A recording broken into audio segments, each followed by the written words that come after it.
ลังเดินทาง ขึ้นนี่แล้วก็พอนั่นเลย ขี่รถขึ้นไปภูหัวโลนเลย รถมันยากขึ้นนี่บ่ได้เนี่ยประจักษ์ว่าโดดคือได้ อ๋อมันกับสั้นอีหลีเนาะ ด้านดีนี่แห โอ้ ละ ยา ว่ารถของนั้นขึ้นได้สิ โอ้ยา เพราะว่าน้ำซอย ยา จะ ก็ เงินอีก โอ้ยาเป็นตะเสียวสันหลังอยู่ได้สู มันตัว มือนี่นะจ๊ะทั้งขอบนะ มันเห็ดทางขึ้นนี่มันก็เก็บมาแล้ว แมนแล้ว มาสร้างว่าเนาะมันเห็ดนี่เบิดปกละลายนึงเนี่ยบ่ โอ้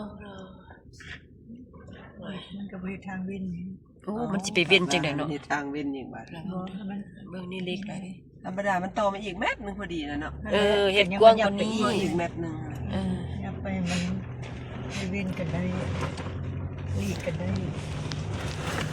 คักพูดนะเบิ่งเขาได้สัมผัสดิบ่แบบคือยามหนาวคือเดือน12เลยน่ะ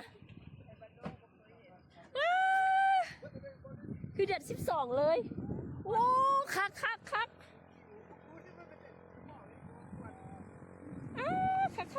มาไทยมันมีบ้านบ่จังซั่นว้าว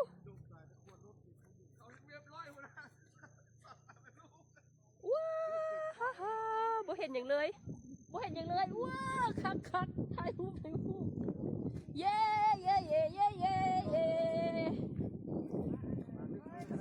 มวนถ่ายไปพูดดิ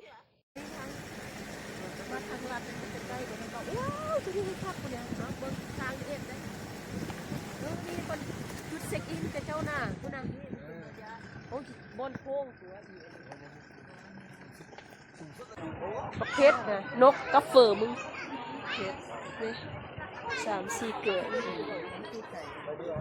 หน่อไม้กระเจ้าขายเนาะอุ้ยสะอ่อนคือสิหวานเนาะหน่อหวานเป็นบ่จะขาย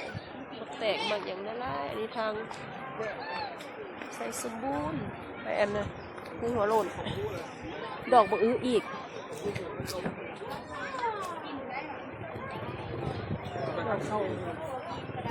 โอ้ได้สลอยอิ่มแล้วเนาะอิ่มฮะโอ้ตามใจเลยเนาะเลือกแต่เด้อน อนอย่างนอนเนี่ย นอนอย่างก็นอนเลยแหละว้าบักแต่งอะไรเนาะเด็กน้อยกับเจ้าลิ้น